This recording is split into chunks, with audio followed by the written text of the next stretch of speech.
What is talent? After experiencing the exemplary work of an artist, musician, or scientist, we often hear something like, "Wow, they're so talented."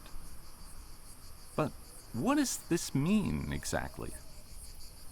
As an art professor, I hear the word talent thrown around all the time. Often, either as an explanation for strong work, "She's just so talented," or as an excuse for work that is lacking, "I'm just not talented." But actually, neither explanation is fair. For the strong work, it denies all the effort that went into the piece, including the many hours spent on previous pieces, without which the excellence of the current one could not exist. For the weaker work, it becomes a form of surrender, as if to say, "Why bother trying if I don't have the talent?" Talent is generally defined as natural aptitude or innate ability. And while there are certainly genetic factors at play, coordination, memory, dexterity, and so on, no one achieves mastery through aptitude alone. When teaching beginning drawing or painting, I tell my students, if they want to truly become good at this, their first priority is to figure out how to make the practice enjoyable, fun even. My mantra is simple. If it isn't fun, you're doing it wrong. Why? Because painting and drawing, or something like playing the guitar, all have steep learning curves. There's this squishy material on the palette that has to be applied to the canvas in an interesting way with a stick that has hair at the end. It's not easy. With guitar, it's challenging just to make a clean note at first. I compare it to trying to fill a bathtub with an eyedropper. Every time you stand before the canvas with a brush in your hand, or sit down with a guitar, you're adding another few drops to the tub. At first, that can feel discouraging because it seems like the tub will never fill this way. This is where the mysterious elastic nature of time comes in. Clocks measure time precisely, but our experience of time is anything but precise.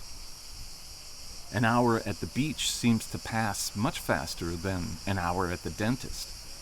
Maybe dentists should do their work at the beach.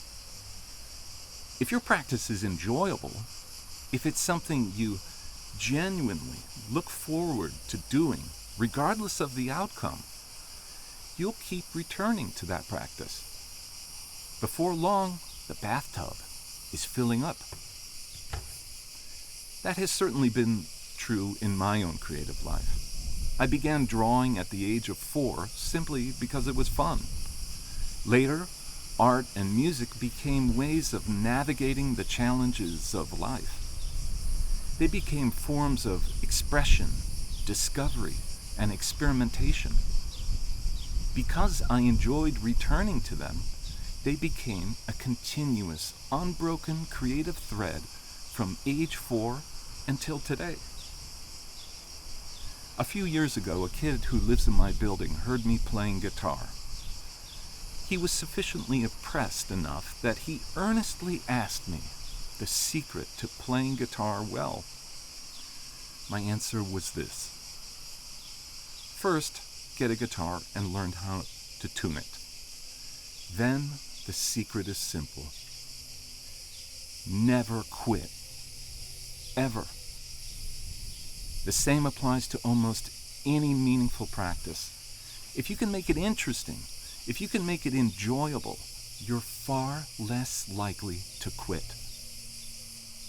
So does talent exist? Perhaps. But I suspect we often use the word far too casually.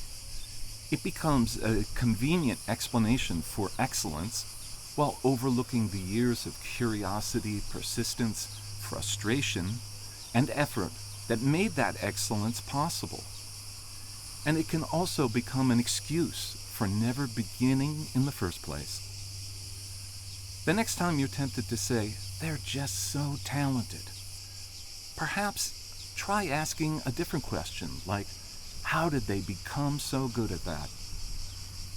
And that's another question worth thinking about. See you next time.